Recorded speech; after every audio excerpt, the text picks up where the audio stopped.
Hi everyone, welcome back to Online Darts. Some very special news. I know a lot of you have semi-guessed because of the odds that have been released, but the MODUS Online Live League is now officially back. And to talk us through it, we've got Mace the Ace, Chris Mason. Chris, excited by this? Absolutely. I loved it when we did it first time round, although it was a little awkward. There's a few, technical issues, as you're always going to get with doing stuff live online, but we had some great matches. It was the interest it had even surprised me. I know there was not too much sport on at the time, obviously because of the pandemic, but the numbers it did and the analytics it threw up, and of course the feedback from the players and of course the important people involved, the bookies. It was amazing. Yeah, and it is 2.0 this time. Last time it was done on webcams and via homes, but this time it's in a safe. We did take it to another level with the split camera. I was about to say the evolvement of 2.0. We started with just 2 dartboards on screen. We evolved to get the split cam right, and now we are going to a fully purposed, COVID-safe studio to now produce this. So this is the absolute real McCoy.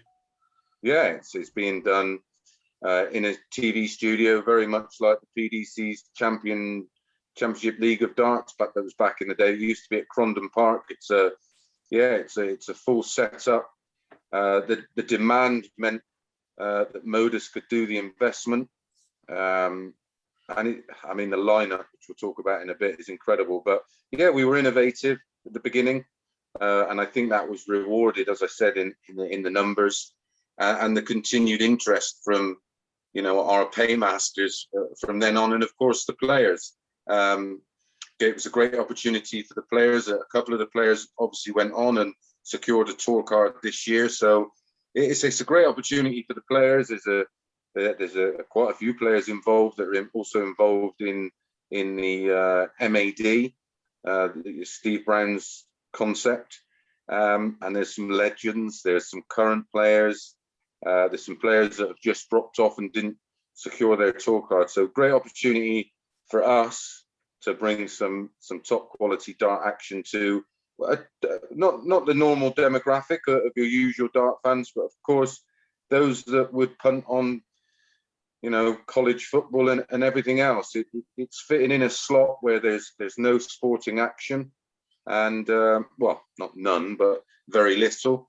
And we're going to introduce a new demographic, hopefully, to darts, new darts fans, and ultimately those enjoy a little flutter, especially with the bookies that are going to be opening up shortly as well. Listen,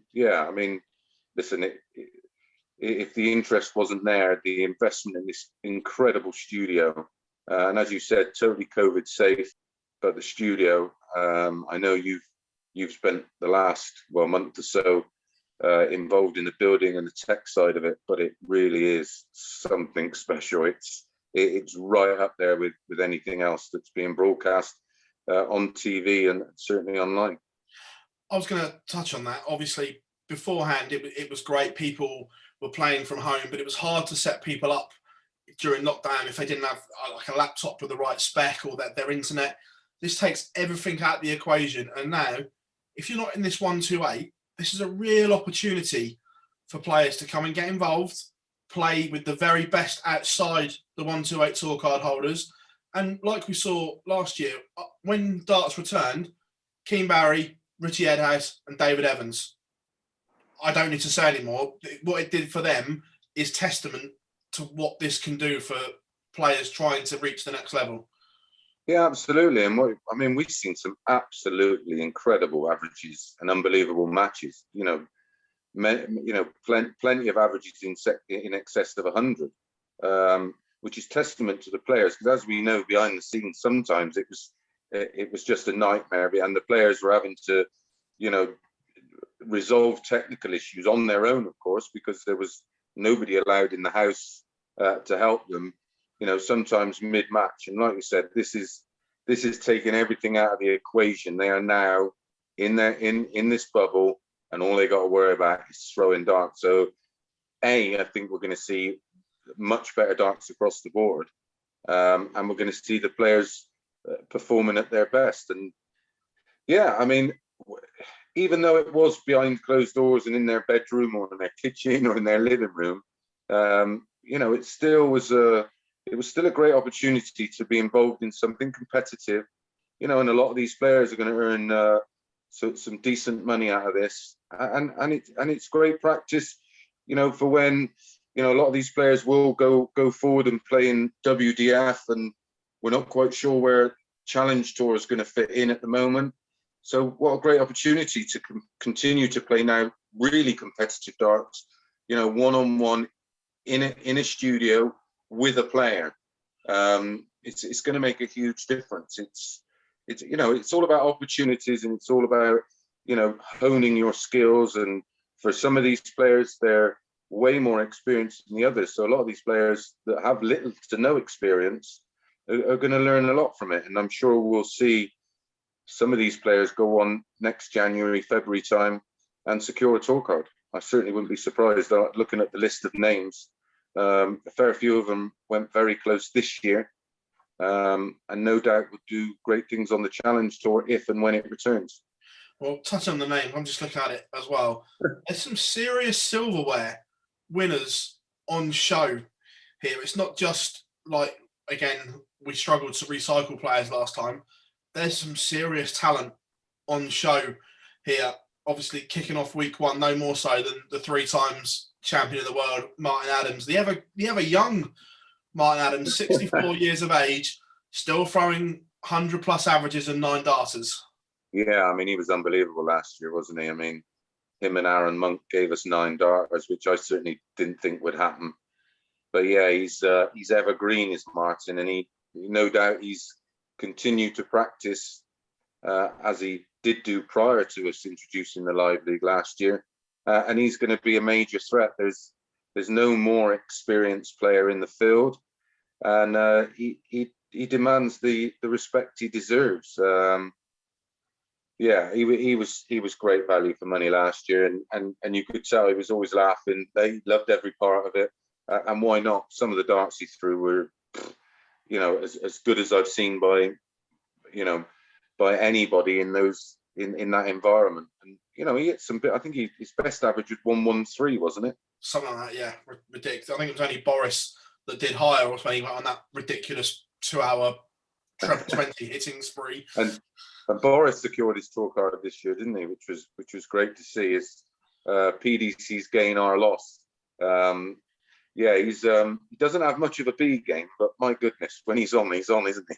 Yeah, 100%. And some other world champions, which I'm looking forward to seeing, because he still showed he's got ability when he played last year, is the original Prince of Wales, Richie Burnett. Because we go back to that period in the 90s, he was the best player in the world. And that's including the great Phil Taylor. For that 2 years, he was almost unplayable. Yeah, he was certainly one of the best players in the world. I mean, I used to see a lot of Richie at the time. I used to travel to Wales at that time nearly every weekend, because there was always a tournament on, and the standard was always ridiculous. And he was pretty much head and shoulders certainly above anything in the BDO at the time. Probably didn't actually see his best darts on TV. A lot of the stuff, where he was winning opens and ranking events, he certainly was unplayable in that. And he showed signs. He still looks like he's got plenty of ability. And we know how much this game is all about confidence, and playing in this environment. If he gets on a bit of a roll, that might sort of rejuvenate his career for a few years. He's certainly competitive enough, and he certainly has the desire. And that week too, the lineup: Daryl Fitton, Barry Bates, Richie Burnett, Robert Thornton, incredible. Joe Davis, who we've seen make the youth final. Jamie Caven, who was on tour for years and years.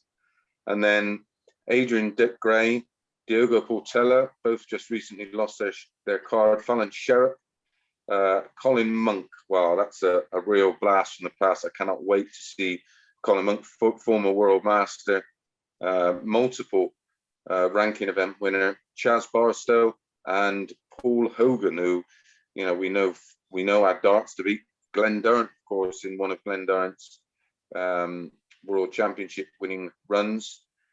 Usually we see him at the UK Open for the PDC fans or ITV fans. What a great lineup. Pick a winner out of that lot. Good luck.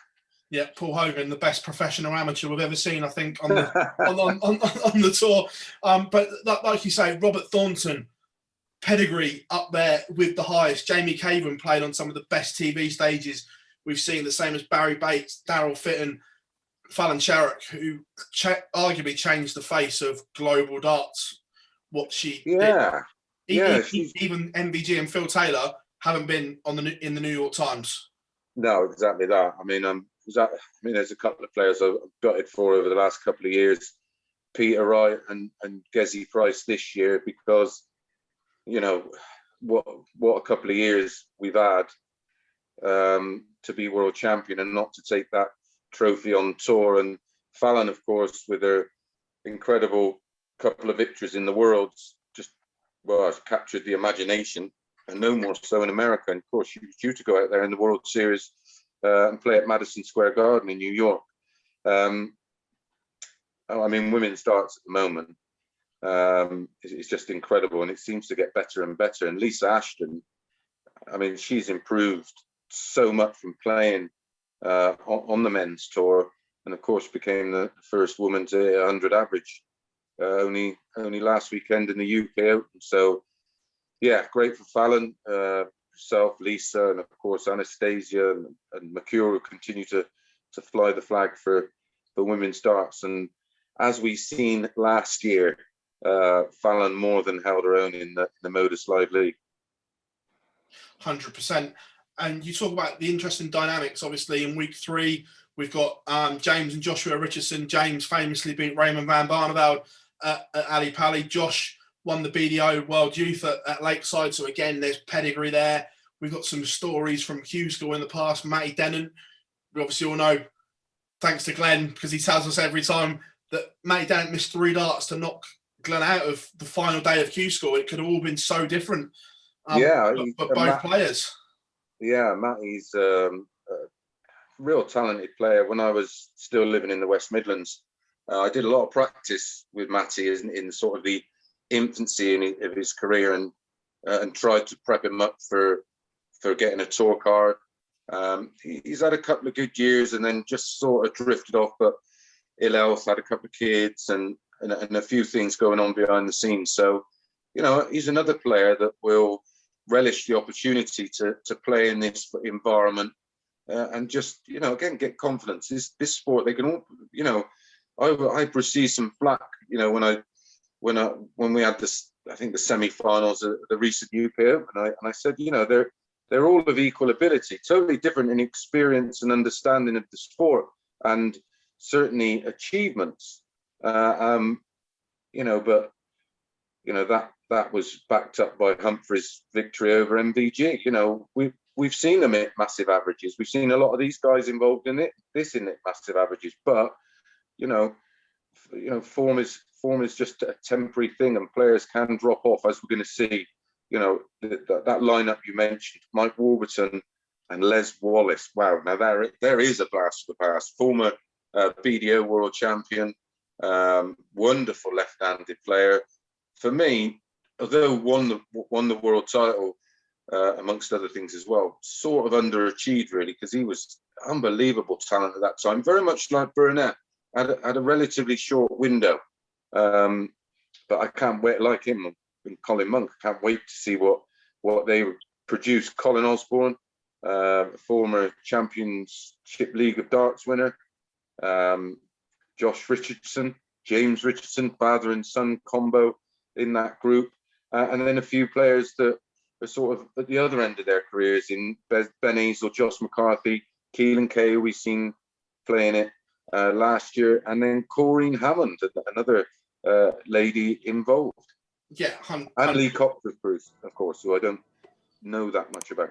Yeah, 100%. You touched on it there. Josh McCarthy, so unlucky at Q School. We saw He was the one that monster was 180 fell hit. foul of the countback rule, wasn't it? That was Chaz Barstow again, who plays in week 2.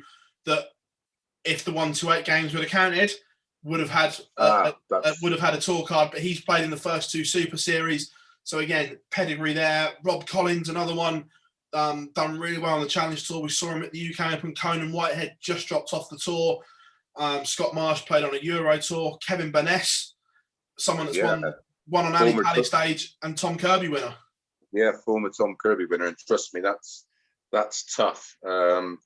You always look at the players that have won that go on to do quite good things. And for those of you who are into it, have a look back at former Tom Kirby winners. Darryl Gurney being probably the biggest name of them all. Tom Kirby was one of the originals, joined shortly after the start of the WDC in the early 90s. Great guy, played a fair few doubles matches with Tom. He's a legend, absolute gentleman of the game. So yeah, it's a prestigious title in Ireland. And Kevin Burness, another absolutely seriously talented player. Yeah, and again, it's obviously not just the players; it's everything that goes with it. The punditry team, yourself, Nico, Webby. I'll be doing the odd stint here and there to cover a few days for you all, but we're going to try and do some shows on YouTube as well, like on the Saturday afternoon, to preview the final. For those that don't know, 6 days of live darts to get your teeth into, and the 5 days on the Saturday there will be a final. So we'll have a winner every week, and we're going to try and obviously do it with you, Nico or Webby, whoever's on the Saturday afternoon. We're going to try and give you some insight into the final 6 and everything like that. So it's literally a complete production here.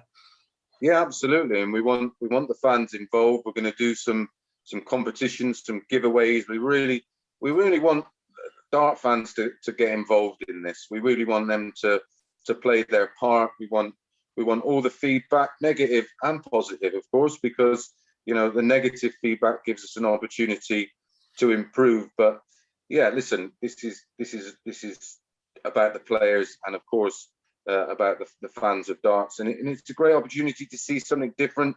There's going to be fans of these players that when they were on the big TV stages that they might not have seen for a few years or not going to see for the next couple of years. So yeah, I mean, it is going to be a lot of fun. The darts are going to be serious. We're going to try and add a little bit of a fun element. But yeah, we're going to do some live shows on the afternoon, reviews, previews of the finals night, which is going to be absolutely brilliant. We're going to be starting around 9:30 on the evenings. The day sessions, Monday, Tuesday, and Wednesday are going to be from 9:30 to 1. Yeah. And then Thursday and Friday we're going to have double sessions. So 9:30 to 1, and then 9 till around 11:30, 12, depending on how they are, and then an evening session on the Saturday with the final. So you get a daily winner, and also you get an overall winner at the end. So the points all rack up, and the top 6 qualify. I think the winner of each day also goes through to the final as well. So you're going to get every Saturday the best of the best across the week, which will be absolutely brilliant. And again, you can watch it on pretty much every major bookmaker if you fancy a flutter. And also, if you're underage, which is great for you, you're still going to get to see it, because we are going to be having it live on our Online Darts YouTube channel for you all to watch as well. So all bases covered, mate. Yeah, that's great news. I didn't know about that, because I did think it's, obviously with the rules with the bookies, but it's great that Online Darts are going to be covering it as well, and no doubt it will end up across all the bookies platforms. I think it works with the majority of them. If you've got £1 in your account, you can watch it. So we're not forcing anybody into gambling. If you do gamble, of course, make sure you gamble responsibly. I'll be trying to guide you through on if you do have a bet and you like a punt. I'll be trying to find a bit of values. I'm sure you will, and especially on that Saturday afternoon show, we'll be looking at all the odds. First couple of weeks we're in unknown territory, so I don't think we'll be giving too many tips out. If we just take a look at the players, see the form, and see if we can find a bit of value for you. But yeah, it's a really interactive broadcast, and like I said, there's loads of opportunities to get involved, especially across your social media platforms, Online Darts on Twitter and Facebook. We really want you involved, and to be a part of this. It's just an exciting concept, and like I said, the interest and the demand has been incredible for everybody involved, and that's testament to the work we did last year, and the work the players put in, and the effort they showed. Of course, there was a few issues, but I'm sure that's done and dusted now. Well, it is done and dusted, so we just move forward, and really looking forward. I mean, I'm buzzing to see your Les Wallaces, your Richie Burnett's. Great to see Martin back involved. Yeah, I mean, Colin Monk, Les Wallace, Richie Burnett, Robert Thornton, Martin Adams, Andy Jenkins. Yeah, it's just a great list of players past and present. Yeah, I was going to say, and just for those, obviously, the darting landscape is very rugged at the moment. We all know that the PDC is up there, the elite, and they've got the supplementary source. We don't know what's going on yet. We've obviously got MAD and the WDF and the counties all doing their own thing for the amateur game. But obviously, we still don't know what's going on. There's no real dates for them yet. This is an unbelievable platform for these players to play for the next however long they want, pretty much. Yeah, I mean, like you say, the WDF can't announce anything because obviously the WDF is a global body. The BDO is no more, so the rules in countries are totally different. And fair play, the WDF, they've made little to no announcements, because what's the point in announcing something and it doesn't happen? England Darts were unfortunately had to shelve another tournament they hoped to put on this year. So yeah, the landscape for amateur players right now is an unknown. So this is open to anybody really that can follow the COVID guidelines.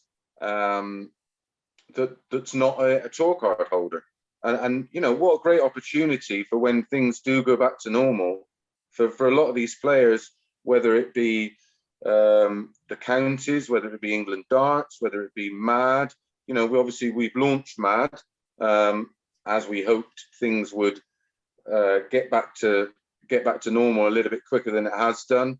And of course, the WDF, that will eventually start. I know they announced that the World Masters is going to happen later in the year. So yeah, what a great opportunity. And a lot of these players, of course, will either be going Challenge Tour, WDF, well, they could be doing them all. The only players that have any restrictions on them right now are tour card holders, and that's the PDC, looking after their product, which is totally understandable. But yeah, for everybody else, what a great opportunity. Who says that one of these players that have had a tough couple of years don't find this a great platform for a resurgence in form and go on and have a couple of years back on the tour. You just don't know. But yeah, Modus yet again, innovative, created a wonderful platform. I'm like you, we just love the sport, and I'm buzzing to be back involved, and looking forward to kicking off Monday, 9:30 a.m. Yes, we will be there on all good bookmaker platforms, as we said, and on the Online Darts YouTube channel. We have it all covered here. But the new MODUS Online Live League officially is launched, and we can't wait to see you 9:30 on Monday morning.